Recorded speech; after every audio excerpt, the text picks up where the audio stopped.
19h au sommaire de cette édition Languedoc-Roussillon, une place de la Comédie qui se prépare demain à la même heure. Elle sera transformée en quelque sorte en un deuxième stade pour suivre à distance le match Auxerre-Montpellier. Nous verrons dans quelle mesure de sécurité il faudra respecter. Les crocodiles nîmois refont eux surface. Les footballeurs gardois retrouveront la Ligue 2 la saison prochaine après une saison de purgatoire en national. Et puis les PO, vue d'en haut, une compagnie de montgolfières spécialisée dans le survol des sites remarquables en France s'implante en Cerdagne et propose de découvrir les Pyrénées orientales et une partie de la chaîne pyrénéenne depuis le ciel. Découvrir les Pyrénées, mais d'en haut et en douceur, à bord d'une montgolfière, c'est désormais possible grâce à une entreprise installée à Bourg-Madame, en Cerdagne. Décollage assuré par Céline Landric et Frédéric Savigno. Un équipage attentif aux premières recommandations avant décollage. En pied, ok, les deux mains ici, et notre pied. On peut mettre la main ici. Et le plus pratique, c'est s'asseoir ici. Ils sont 5 à embarquer pour la première fois dans cette montgolfière. Alors, pour notre sécurité, on doit flexionner un peu les genoux, ok? La main dans les poignets. Allez. Ok, on y va?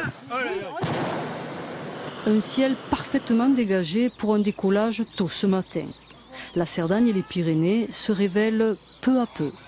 On a une vue des 360 degrés magnifique des Pyrénées.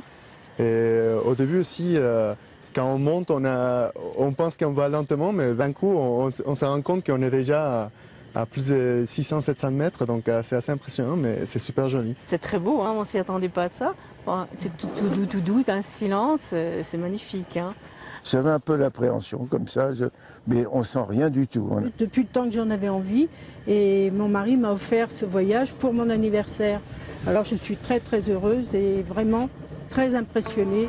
En quelques minutes, Manel, pilote confirmé, atteint les 2300 mètres d'altitude.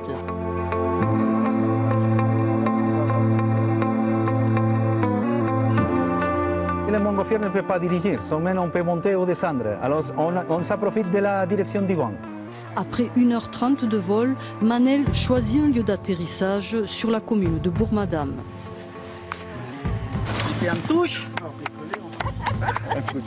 L'atterrissage réussi. Atterrissage réussi pour un vol qui a quand même un coût de 200 € par personne. Mais l'équipage est ravi pour ce baptême en montgolfière. Tout a été immortalisé.